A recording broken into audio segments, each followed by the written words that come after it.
Congregação amada do Senhor, hoje, 1º de março de 2026, amanhã, no final da tarde, o povo judeu celebrará Purim. O que é Purim? É uma festa que relembra a libertação dos judeus, que está escrito no livro de Esther. Essa história aconteceu há 2.500 anos atrás, no Império Persa. Revela uma das maiores demonstrações de coragem espiritual da Bíblia. Assim como Esther foi corajosa diante do inimigo, arriscando a própria vida, nós também, como cristãos, devemos ser corajosos, fixando o olhar em Jesus, o autor e consumador da nossa fé. Ele está conosco e nunca jamais nos abandonará. Então, o título da mensagem de hoje é A Coragem Vem Quando Olhamos para Jesus. Vou pedir para ver o vídeo até o fim e veja como Esther foi corajosa. Vou pedir também para você assinar o canal no YouTube ou a página do Facebook, clicar no sininho até ele ficar preto, que aí todos os novos vídeos você receberá uma notificação. Quem sabe? Neste exato momento, alguém precisa de ouvir essas palavras.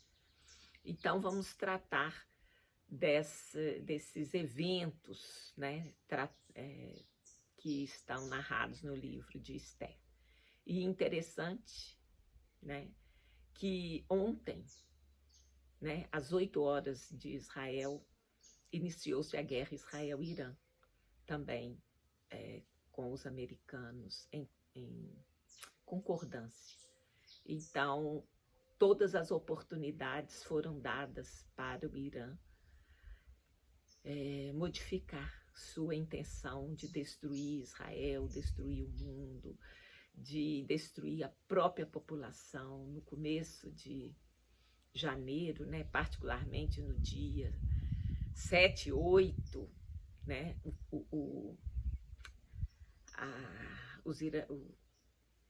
o regime islâmico que domina o Irã há 47 anos matou mais de 12 mil pessoas do seu próprio povo. O único crime dessas pessoas é dizer: eu quero liberdade, eu quero outro governo, eu não quero isso. Porque, não sei se você sabe, os persas, eles não são árabes, eles fazem o farsi, e há uma grande conexão entre os persas e os judeus. A Bíblia mostra, tem o caso de Esther, mas teve também o caso de Ciro, que determinou o retorno dos judeus que tinham sido escravizados e levados para a Babilônia. Então, há uma conexão.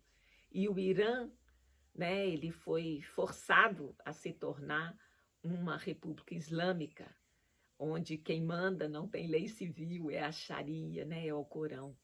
Mas Deus é extraordinário. Há um avivamento no Irã. Então, muitos iranianos têm ido para Jesus. Como lá é totalmente proibido o cristianismo, muitos têm recebido sonhos, visões.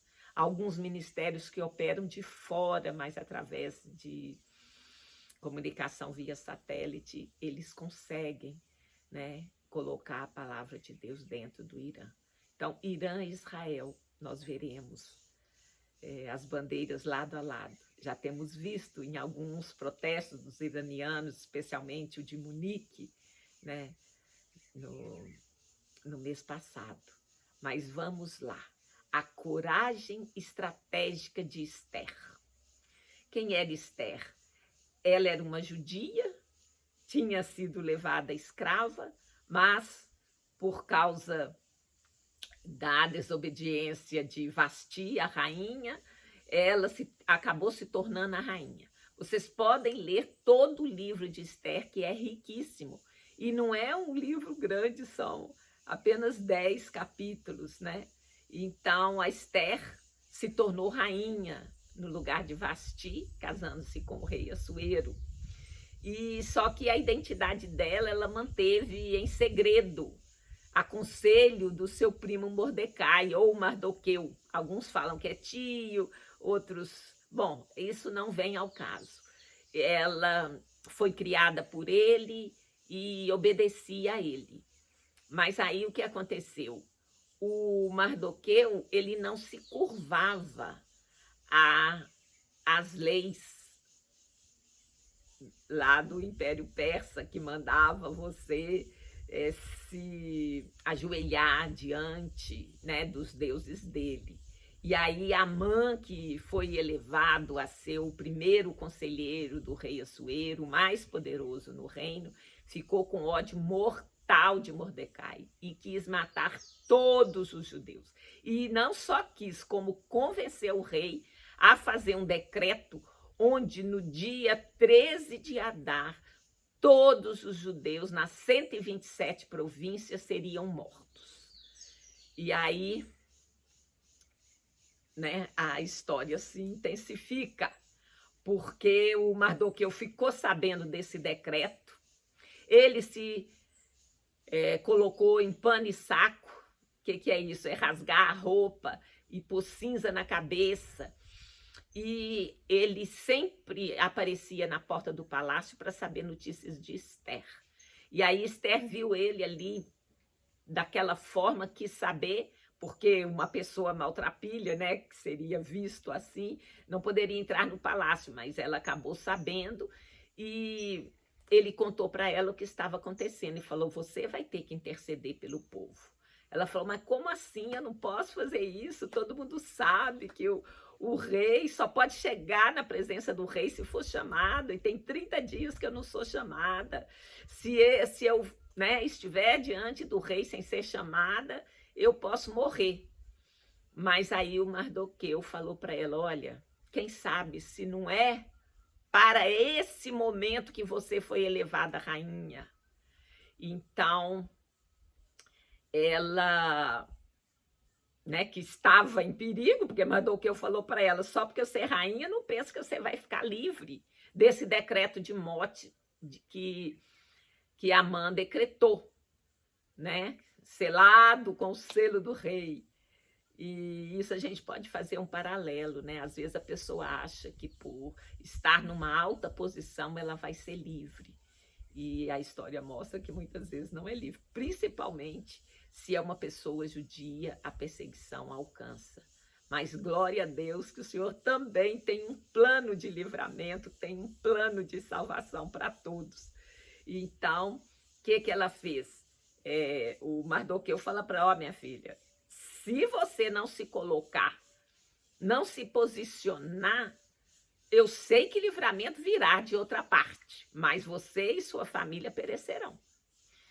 E aí ele convenceu ela, né, mesmo com risco de morte, ela intercedeu pelo povo. Então ela fez um plano, uma estratégia. Ela, assim, é uma parte muito incrível, que ela era jovem. E como ela teve sabedoria, como ela teve assim uma resiliência, ela bolou um plano estratégico. Eu nunca ia imaginar esse plano. Em vez dela chegar no rei, já que o rei levantou o cetro para ela e recebeu, e falou: ó, tem um cara aí que está querendo me matar e matar todo o povo. Não, ela bolou uma estratégia. Então ela convidou o rei e Amã para um banquete. E depois, o rei falou: não, o que você quer, Esther? Até a metade do reino eu te dou. E ela não falou nada no primeiro dia. E falou: não, eu quero que você venha de novo no meu banquete. E aí, no segundo dia, ela revelou sua identidade judaica e denunciou o plano de Amã. E aí, né, estou resumindo a história, né? O rei ficou furioso com Amã e ordenou que ele fosse enforcado, na mesma forca que ele tinha preparado para Mordecai, porque ele, com raiva de Mordecai, ele falou assim: esse cara não se curva diante de mim de jeito nenhum, mandou fazer uma forca de 50 metros para enforcar Mordecai. E aí, gente, uma coisa muito interessante. No mesmo dia que ele fez a forca, de noite o rei acordou e não conseguiu dormir e pediu para ler os registros, as crônicas do seu reinado. Desculpa. E lá ele encontrou que Mardoqueu denunciou uma conspiração de duas pessoas importantes do reino que queriam matar Mordecai. Aí ele perguntou assim, uai, o que fizeram? Como que agradeceram esse Mardoqueu por ter feito essa bondade? Aí disseram, não foi feito nada. Nesse momento, o Amã estava entrando na sala do rei. Quer dizer, ele tinha tanta confiança que mesmo sem ser chamado, ele aparecia lá diante do rei. E aí o rei já perguntou para ele, o que se deve fazer para uma pessoa que você queira honrar? Aí Amã pensou que era ele e falou assim, vamos pegar a mula do rei, pôr as vestes do rei e sair, põe a pessoa mais importante do reino, empurrando na cidade, puxando, né, a mula do rei e falando glórias a essa pessoa que o rei quer honrar. E aí ele, pensando que era ali mesmo, foi surpreendido que o rei estava falando de Mardoqueu. E aí ele teve que caminhar na cidade inteira, puxando Mardoqueu e pedindo para que todos glorificassem. Então, e a história, ela continua, porque a rainha se apresentou diante do rei com essa estratégia do banquete, o primeiro, o segundo banquete. E quando ela denunciou, o rei mandou enforcar Mardoqueu na forca que ele tinha feito para Mordecai. Enforcar o Amã, né? E ele morreu na mesma forca que ele tinha preparado para o seu inimigo, que era Mardoqueu. E interessante que a própria tem um versículo que fala, ele não ficou contente em mandar matar Mardoqueu, mas ele queria destruir todo o povo. Então o decreto dele foi para matar todo o povo. E 2.500 anos atrás, hoje a gente vê a liderança islâmica do Irã falando que Israel tem que ser varrido do mapa, e todos os seus esforços não foram para garantir, né, uma boa vida, saúde, educação para o seu povo, mas sim para armar os inimigos de Israel, para destruir Israel. Então, nesse exato momento, né, está havendo uma guerra entre Israel e Irã. E eu peço já, interrompendo aqui, que vocês orem pelos iranianos, pelos israelenses, pelos americanos, todas as pessoas envolvidas nessa guerra, porque guerra não é boa para ninguém, mas às vezes é necessária. E o Irã não se intimidou com nada até agora e ele nunca iria cumprir acordo nenhum, ainda que ele fizesse. Bom, voltando aqui à história, né, que aconteceu na Pérsia há 2.500 anos atrás. Então, a rainha, né, nessa estratégia que chamou para os 2 banquetes, ela não foi impulsiva, ela não sabendo o decreto do inimigo, ela correu lá e falou com o rei e tal. E ela, como rainha, podia ter escondido, porque até então ela não tinha falado que ela era judia, mas ela escolheu se posicionar. E ela não se posicionou de qualquer maneira, ela conclamou um jejum. Antes de agir, ela convocou um jejum. Ela entendeu que sua batalha não era apenas política, mas era espiritual. Então, tem um verso que eu vou ler inteirinho, que está lá em Esther 4,16, que diz assim, ela trocando mensagens, né, através de um eunuco com Mardoqueu, ela falou para ele, vai, reúne a todos os judeus que se acharem em Suzã e jejuai por mim. Não comais nem bebais 3 dias, nem de noite nem de dia. E eu e as minhas moças também jejuaremos. Depois irei ter com o rei, ainda que seja contra a lei. E se perecer, perecerei. Então essa não foi uma frase assim de desespero, mas uma rendição confiante, confiando, né? Então, ela não acusou o Amã publicamente de imediato. Ela teve essa estratégia, ela convidou o rei e o inimigo para um banquete. No primeiro dia ela não falou nada, no segundo dia. E o que está profundo aqui, que é a ênfase da mensagem? A coragem vem quando olhamos para Jesus. Então ela ficou diante do seu pior inimigo, aquele que já tinha feito o decreto, não era aquele que era o inimigo de ouvir falar. Ele já tinha decretado a morte de todo judeu nas 127 províncias. E como ela conseguiu, uma jovem, sentar no banquete, estar lá diante do inimigo, mas ela focou o olhar em quem? No rei.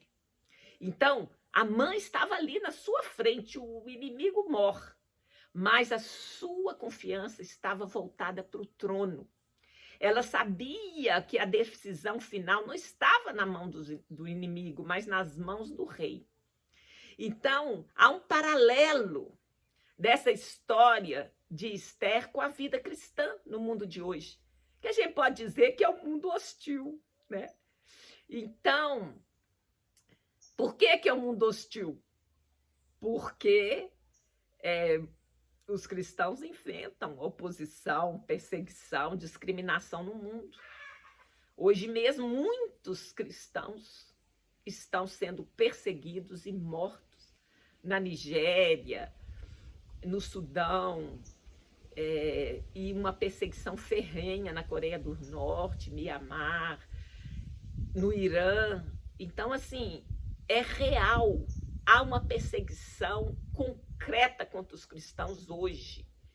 Então, o mundo é hostil aos cristãos. E a inteligência, vamos dizer assim, né? Os intelectuais, o que é que eles pregam de um modo geral nas universidades? Nós temos que destruir a herança judaico-cristã, porque estes princípios nós temos que destruí-los para que alcancemos a vitória, segundo eles, né? Mas isso aqui é apenas uma parte, né? Então, há uma hostilidade real no mundo. Graças a Deus, o Brasil aqui é bem singela, né? Nós não corremos o risco de sermos presos, de morrermos, né, pela nossa fé. Mas há uma hostilidade. Veja, lembre-se do carnaval, né? Eles zombaram da gente, né? Bom, não vem ao caso. O bacana, lembrando o Luiz Saião essa semana, tem uma pesquisa que falou que a geração Z não está nem aí para carnaval. Então, só os mais velhinhos estão com essa de carnaval. E se Deus quiser, isso vai terminar. E se Deus quiser, o dinheiro público também não vai ser usado para esta festa, que é uma grande mentira dizer que é uma festa da alegria. Não é. Mas voltando aqui, isso é só para falar que há uma hostilidade, né? A identidade cristã. Esther, ela manteve, segundo a orientação de Mardoqueu, a sua identidade em segredo. Muitos cristãos no mundo têm sido obrigados a isso. Se você declarar que é cristão na Coreia do Norte, mesmo na China, no Irã, você está fadada a uma perseguição muito grande. Mas nós aqui no Brasil, nós não temos essa perseguição, assim. A gente pode ter um rosto virado para trás, assim, alguém que sei lá, que não nos cumprimenta, que faz alguma coisa. Existem algumas perseguições políticas, né, que as pessoas acusam sem prova os cristãos. Mas nós temos uma identidade. E até aqui nós podemos viver a nossa fé abertamente, mesmo que o ambiente era hostil, né? Então, Esther precisou de coragem para interceder junto ao rei, porque quem se aproximasse do rei sem ser chamado era um decreto de morte, se o rei não levantasse o cetro. Então, ela arriscou a própria vida. Então, nós, ainda que não esteja sobre nós a sentença de morte, mas nós somos chamados a defender a verdade e a justiça, mesmo correndo risco. Isso é um desafio para o mundo cristão. Mas olha só que coisa tremenda. Esther ficou diante do maior inimigo dela, mas ela olhou para o rei. Né? Então, se aonde quer que a gente esteja, independente do nível da perseguição, se pouco como aqui no Brasil ou se gravíssimo em outros países, nós vamos estar com os nossos olhos fixos em Jesus Cristo, que é o nosso Rei, nosso Salvador.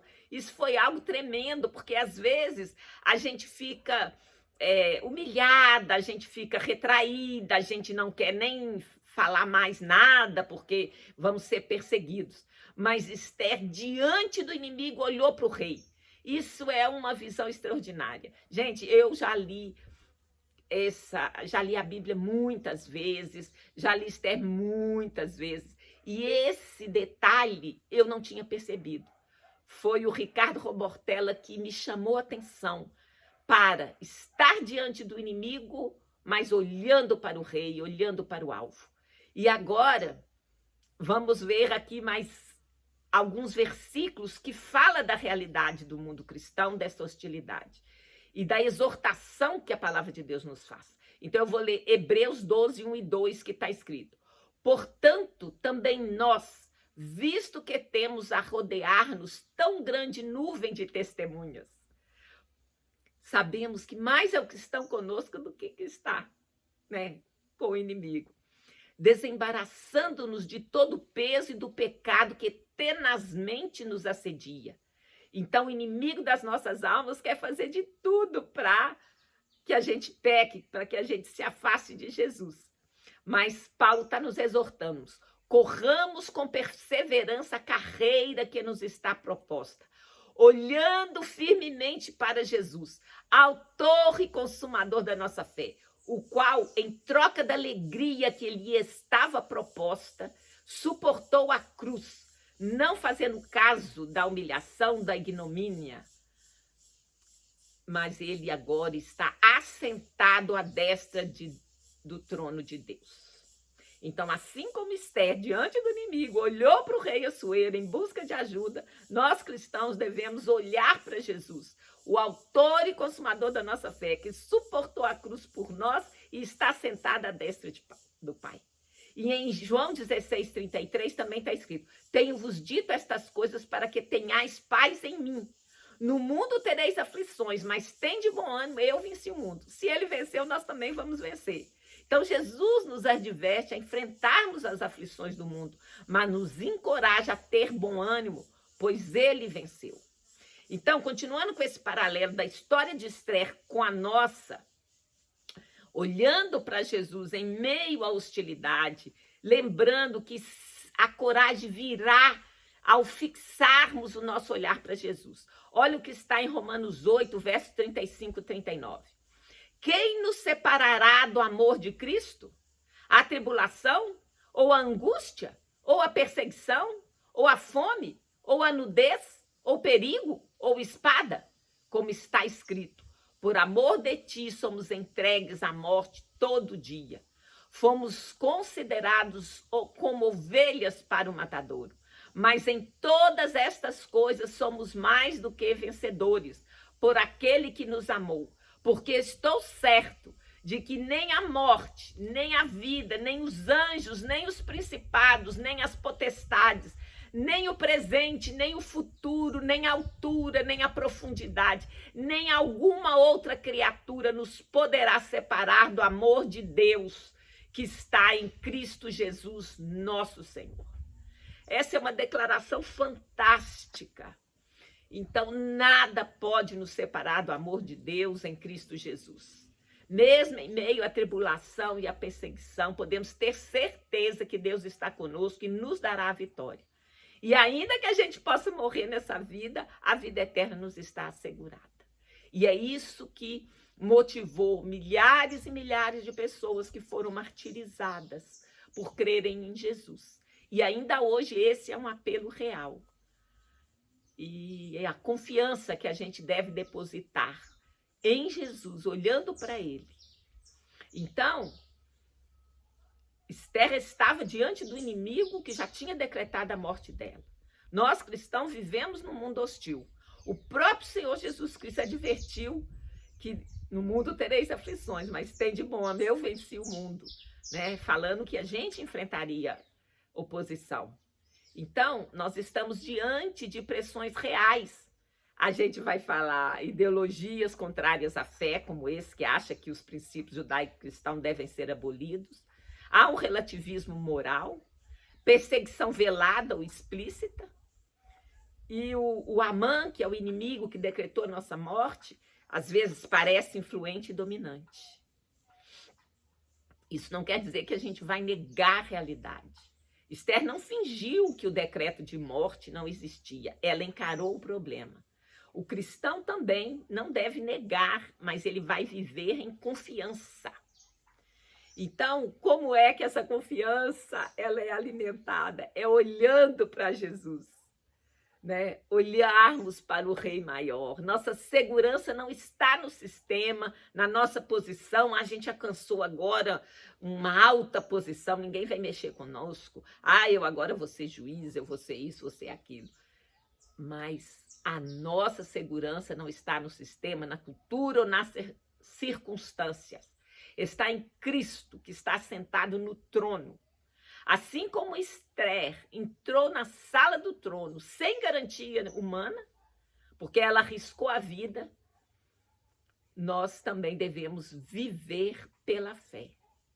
E o que a palavra de Deus nos convida a fazer ainda hoje, nos dias de hoje? Fixar os olhos em Jesus, perseverar sobre pressão, testemunhar com mansidão e coragem. Porque a Esther foi estrategista, ela teve calma, ela foi mansa para chamar para um banquete, ficar diante do inimigo, depois chamar para outro banquete e só aí denunciar. Então, assim, essas são estratégias direto do trono. Eu creio que Deus mesmo é que dá, não vem assim da nossa cabeça. Porque a nossa salvação vem do Senhor e Ele que, né, nos capacita a alcançar, né, a vitória. Então, essa verdade espiritual é muito profunda. Veja bem, Esther estava ali entre dois homens. Um que decretava a morte, outro que tinha poder de mudar a situação. Então, nós também. O mundo que produz medo e o Salvador que concede vida. A diferença está para onde você vai olhar, aonde você vai fixar o seu olhar. Você vai fixar na circunstância, vai fixar na maldade, porque a maldade está em todos os jornais, todos os dias. Mas a bondade, ela fica ali. Você vê pela experiência, mas ela não é notícia. O que dá notícia é as coisas ruins. Então, você vai ter que decidir olhar para Jesus. Direcionar o olhar para o nosso Rei, Senhor e Salvador. Porque se você ficar 100% envolvido com a circunstância, com as notícias ao redor, você vai viver intimidado.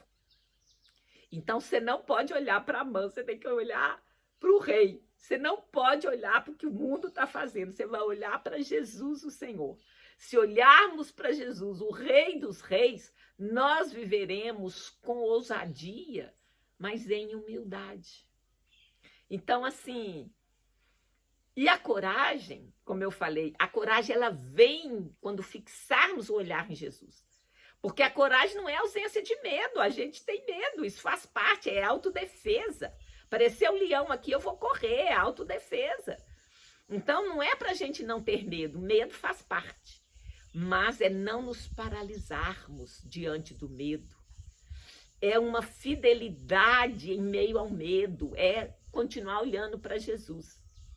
É santidade, manter a separação, seguir os princípios judaicos cristãos, né? Santidade é separação, mesmo nesse mundo, né? Então, você manter a santidade é um testemunho poderoso. Jejum e oração continuam sendo armas espirituais, elas não caíram do galho, não ficaram antiquadas, essas armas continuam atualíssimas. Então, Deus, ele posiciona seus filhos estrategicamente para tempos como este, assim como aconteceu com Esther. Era totalmente improvável uma menina judia, escrava, ser elevada a rainha.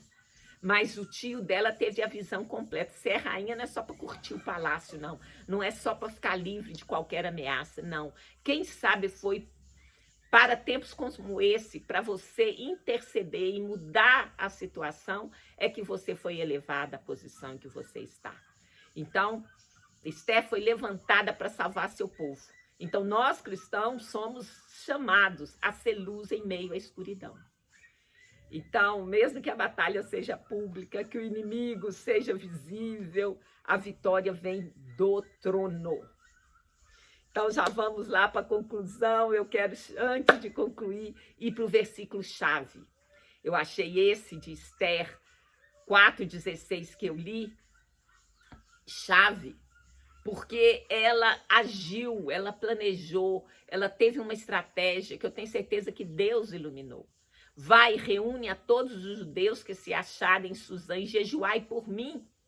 E não comais nem bebais 3 dias, nem de noite, nem de dia. Eu e as minhas moças também jejuaremos. Quer dizer, não é só eu mandar, já que eu sou rainha, eu também vou fazer.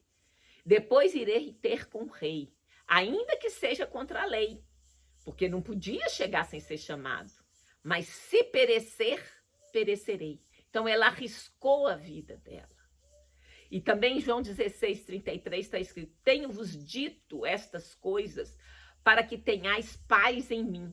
No mundo tereis aflições, mas tende bom ânimo, eu venci o mundo. Então essa força, coragem, vigor, é Jesus que dá, é o Senhor que dá. Então assim, a história de Esther é um exemplo inspirador de coragem e fé em meio às adversidades. Esther enfrentou o inimigo olhando para o rei. Ele estava na mesa, provavelmente estava em frente a ela. Mas ela olhou, fixou o olhar no rei, era dele que vinha. E nós cristãos vamos enfrentar as dificuldades do mundo mantendo nossos olhos fixos em Jesus Cristo, nosso rei, meu Salvador. E ao confiarmos em Deus, permaneceremos fiéis a ele.